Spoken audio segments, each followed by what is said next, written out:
नमस्कार. श्री स्वामी समर्थ. शहरापासून थोडं दूर असलेल्या एका छोट्याशा गावात सरस्वतीबाई नावाची एक वृद्ध आई राहत होती. वय झालं होतं, शरीर थकलं होतं, पण मन अजूनही आपल्या मुलासाठी तितकंच प्रेमाने भरलेलं होतं. सरस्वतीबाईंना एकुलता एक मुलगा होता, अमोल. अमोलसाठी त्यांनी आयुष्यभर कष्ट केले होते. पतीचं लवकर निधन झाल्यानंतर त्यांनी लोकांच्या घरची भांडी घासली, शेतात मजुरी केली, कधी उपाशी राहिल्या, पण आपल्या मुलाला कधीच उपाशी झोपू दिलं नाही. अमोलला शिकवलं, मोठं केलं आणि त्याचं लग्नही मोठ्या थाटामाटात केलं. अमोलची पत्नी माधुरी दिसायला सुंदर, बोलायला गोड होती, पण लग्नानंतर तिचा स्वभाव हळूहळू बदलत गेला.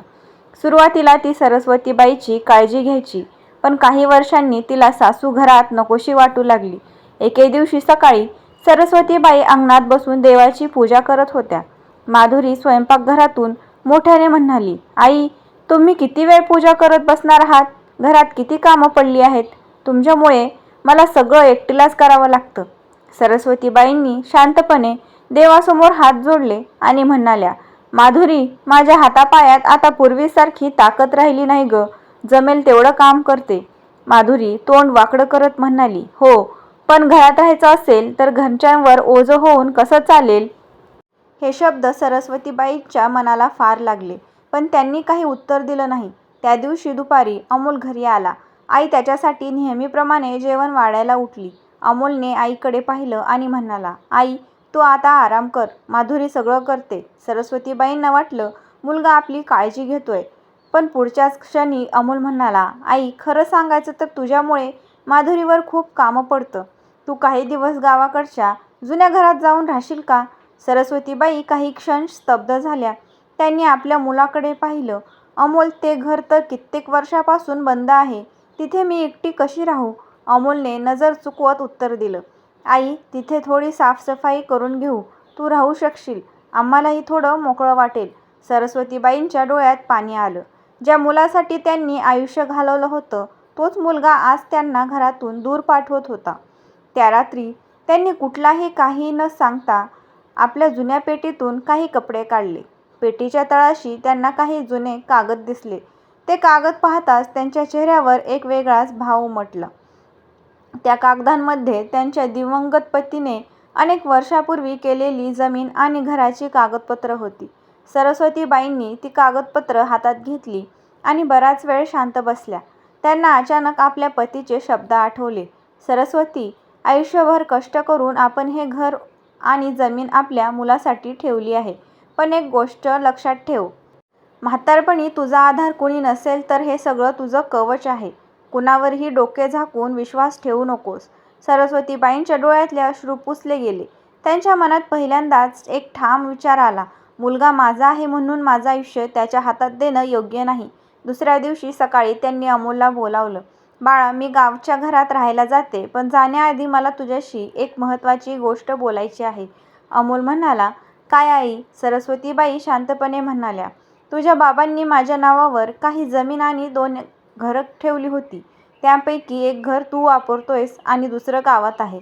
अमोलच्या चेहऱ्यावर लगेच बदल झाला. माधुरी ही दारामागे उभी राहून सगळं ऐकत होती.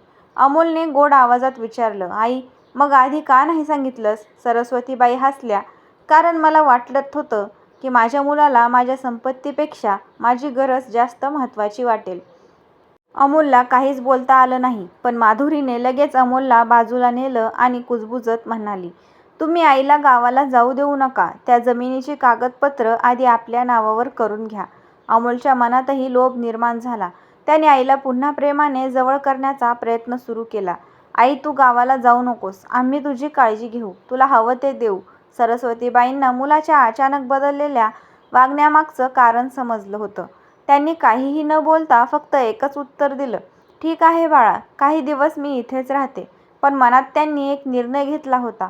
आता त्या आपल्या मुलाला आणि सुनेला त्यांच्या कर्माची किंमत शिकवणार होत्या. काही दिवसांनी सरस्वतीबाईंनी गावातील एका जुन्या वकिलाला गुपचूप भेट घेतली.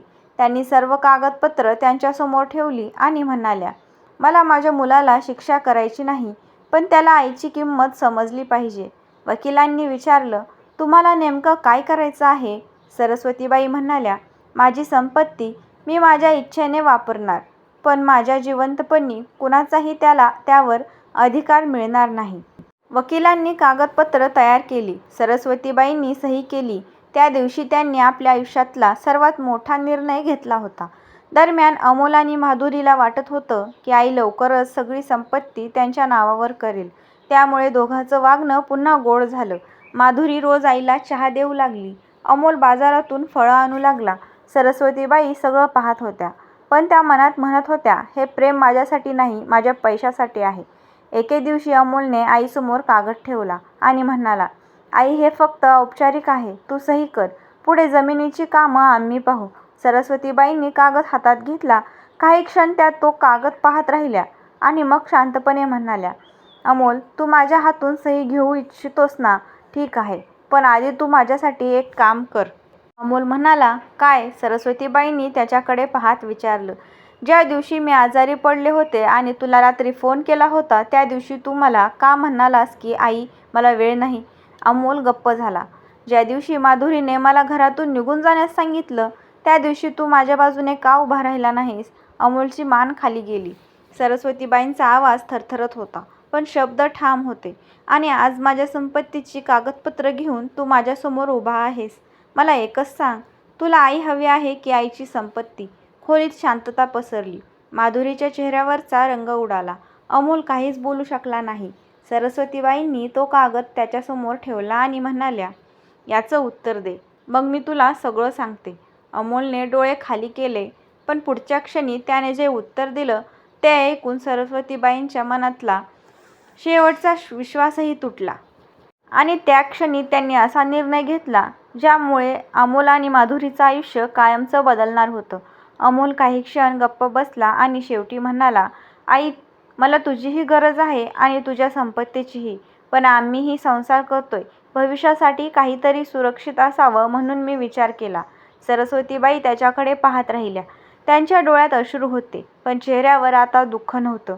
त्या म्हणाल्या, बाळा, संपत्ती मिळवण्यासाठी तू आईच्या प्रेमाची किंमत विसरलास. तुला आठवतंय का, तुझ्या बाबांच्या मृत्यूनंतर मी तुला शिकवण्यासाठी किती दिवस उपाशी राहिले? तुझ्या शाळेची फी भरायला माझ्या हातातील शेवटच्या बांगड्या विकल्या होत्या. तू आज ज्या घरात उभा आहेस, त्या घराच्या प्रत्येक विटेत माझा घाम आहे.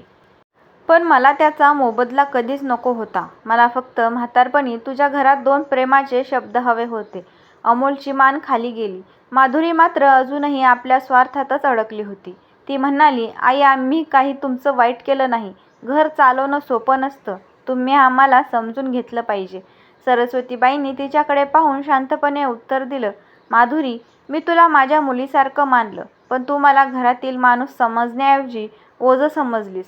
आता मी तुम्हाला काहीही जबरदस्तीने देणार नाही. अमोल घाबरला. म्हणजे काय आई? सरस्वतीबाई म्हणाल्या, तुझ्या बाबांनी माझ्या नावावर ठेवलेली जमीन, गावातलं घर आणि बँकेतली बचत यापैकी काहीही तुझ्या नावावर होणार नाही. माधुरीचा आवाज चढला. मग कोणाच्या नावावर करणार? सरस्वतीबाई म्हणाल्या, ज्यांना खरंच गरज आहे त्यांच्या नावावर. हे ऐकताच दोघेही हादरले. दुसऱ्याच दिवशी सरस्वतीबाई गावातील वकिलासोबत शहरात गेल्या. त्यांनी आपल्या संपत्तीचा एक भाग गावातील गरीब मुलांच्या शिक्षणासाठी देण्याचा निर्णय घेतला. दुसरा भाग वृद्धांसाठी छोटं निवासस्थान उभारण्यासाठी ठेवला आणि आपल्या जुन्या घराबाबत त्यांनी एक वेगळाच निर्णय घेतला. ते घर त्यांनी स्वतःच्या नावावरच ठेवले. अमोलला याची माहिती मिळताच तो संतापला. आई, तू माझ्यावर विश्वास ठेवत नाहीस? सरस्वतीबाई म्हणाल्या, विश्वास मागून मिळत नाही अमोल, त्या वागण्यातून कमवावा लागतो. अमोल काही बोलला नाही. त्या दिवसापासून सरस्वतीबाई गावातील आपल्या घरात राहायला गेल्या. सुरुवातीला त्यांना एकटेपणा जाणवला, पण गावातील लोक त्यांच्याशी प्रेमाने वागू लागले. त्या रोज सकाळी देवाची पूजा करत, अंगण झाडत आणि गावातील गरीब मुलांना शिकवायला मदत करत. काही दिवसांनी त्यांच्या घरी गावातील एक अनाथ मुलगी गौरी यायला लागली. गौरी सरस्वतीबाईंची छोटीशी कामं करून द्यायची. सरस्वतीबाईंना तिच्यात आपल्या मुलीचीच माया दिसू लागली. एक दिवस गौरीने त्यांना विचारलं, आजी, तुमचा मुलगा तुम्हाला भेटायला का येत नाही? सरस्वतीबाईंच्या डोळ्यात पाणी आलं. त्या म्हणाल्या, तो येईल ग, एक दिवस नक्की येईल. पण त्याला माझी आठवण आली म्हणून नाही, तर त्याला आईची किंमत कळली म्हणून. दरम्यान अमोल आणि माधुरीच्या आयुष्यात परिस्थिती बदलू लागली. त्यांनी आईच्या संपत्तीवर विश्वास ठेवून मोठं कर्ज घेतलं होतं. आता बँकेचे फोन येऊ लागले. माधुरीने अमोलला सांगितलं, तुझ्या आईकडून पैसे घे, नाहीतर आपलं घर जाईल. अमोल गावाकडे गेला. आईच्या घरासमोर उभं राहून त्याने दरवाजा ठोठावला. सरस्वतीबाईंनी दरवाजा उघडला. समोर मुलगा पाहून त्यांच्या मनात क्षणभर माया दाटून आली. पण त्यांनी स्वतःला सावरलं. काय झालं बाळा? अमोलच्या डोळ्यात अश्रू होते. तो म्हणाला, आई मला थोडे पैसे हवे आहेत. सरस्वतीबाई शांतपणे म्हणाल्या, किती? अमोलने मोठी रक्कम सांगितली. सरस्वतीबाईंना कळलं की ही रक्कम त्याच्या कर्जासाठी आहे. त्यांनी कपाटातून पैसे काढले नाहीत. उलट त्यांनी अमोलला खुर्चीवर बसवलं आणि म्हणाल्या, तुला पैसे देऊ शकते, पण त्याआधी तू माझ्या एका प्रश्नाचं उत्तर दे. अमोलने मान हलवली. जर माझ्याकडे संपत्ती नसती तर तू आज माझ्या दारात आला असतास का? अमोलच्या डोळ्यातून अश्रू वाहू लागले. तो आईच्या पायाशी बसला. आई मला माफ कर, मी खूप मोठी चूक केली. सरस्वतीबाईंच्या डोळ्यातही पाणी आलं. पण त्यांनी लगेच त्याला उठवलं नाही. त्या म्हणाल्या, माफी शब्दांनी मागून मिळत नाही. तुझ्या वागण्यातून सिद्ध करावं लागेल की तुला खरंच पश्चाताप झाला आहे. अमोल म्हणाला, मी काय करू आई? सरस्वतीबाई म्हणाल्या, आजपासून माझ्या संपत्तीचा विचार सोड. स्वतःच्या कष्टाने तुझं आयुष्य उभं कर आणि तुझ्या घरात कधीही एखादा वृद्ध माणूस ओझं वाटणार नाही याची शपथ घे.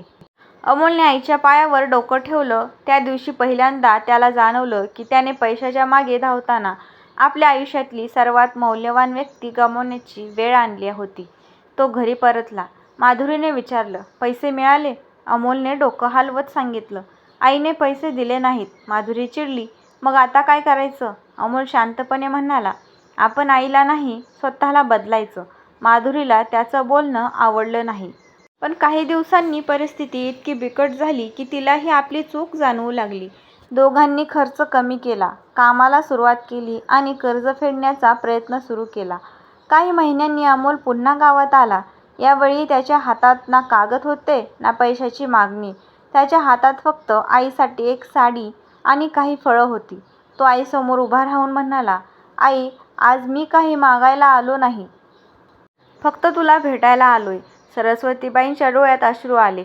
त्यांनी मुलाला जवळ घेतलं. काही क्षण दोघेही रडत राहिले. माधुरीही पुढे आली. तिने सरस्वतीबाईंच्या पायांना हात लावला आणि म्हणाली, आई मला माफ करा. मी तुम्हाला सासू म्हणून पाहिलं, पण तुम्ही माझ्यासाठी आईसारख्या होतात. सरस्वतीबाईंनी तिच्या डोक्यावर हात ठेवला. चूक प्रत्येकाकडून होते, पण चूक समजल्यावर बदलणं महत्त्वाचं. त्या दिवसापासून अमोल आणि माधुरीने सरस्वतीबाईंची मनापासून काळजी घेण्यास सुरुवात केली. मात्र सरस्वतीबाईंनी त्यांना संपत्ती देण्याचा निर्णय बदलला नाही. त्यांनी आपली जमीन आणि पैसा समाजासाठी वापरला. गावात गरीब मुलांसाठी शाळा सुरू झाली आणि वृद्धांसाठी एक छोटं निवासस्थान उभं राहिलं. उद्घाटनाच्या दिवशी अमोल आणि आपल्या आईच्या बाजूला उभा होता. पत्रकारांनी सरस्वतीबाईंना विचारलं, तुम्ही स्वतःच्या मुलाला संपत्ती न देता समाजासाठी का दिली? सरस्वतीबाई हसल्या आणि म्हणाल्या, संपत्ती मुलाला दिली असती तर कदाचित तो श्रीमंत झाला असता, पण ती गरजू लोकांना दिली म्हणून अनेकांचं आयुष्य श्रीमंत झालं.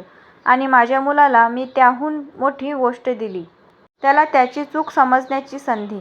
अमोलच्या डोळ्यात अश्रू होते. त्याने आईचा हात हातात घेतला आणि म्हणाला, आई, तू मला संपत्ती दिली नाहीस, पण त्यापेक्षा मोठं काही दिलंस, माणूस बनवलंस. सरस्वतीबाई हसल्या आणि म्हणाल्या, बस बाळा, मला एवढंच हवं होतं. त्या दिवसानंतर अमोलनेही कधीही आईला ओझं समजलं नाही आणि माधुरीनेही घरातल्या प्रत्येक वृद्ध व्यक्तीला आदर देण्याची शपथ घेतली. सरस्वतीबाईंच्या आयुष्याचा शेवटचा काळ शांततेत आणि प्रेमात गेला. त्यांना पैशाची श्रीमंती नव्हती, पण मुलाच्या बदललेल्या मनाची श्रीमंती होती. आणि म्हणूनच त्या नेहमी म्हणायच्या, आई-वडिलांकडून मिळालेली संपत्ती कधी ना कधी संपते, पण त्यांच्या आशीर्वादाची किंमत कधीच संपत नाही. आपल्या चॅनलला सबस्क्राईब करायला विसरू नका आणि कथा कशी वाटली नक्की सांगा. धन्यवाद.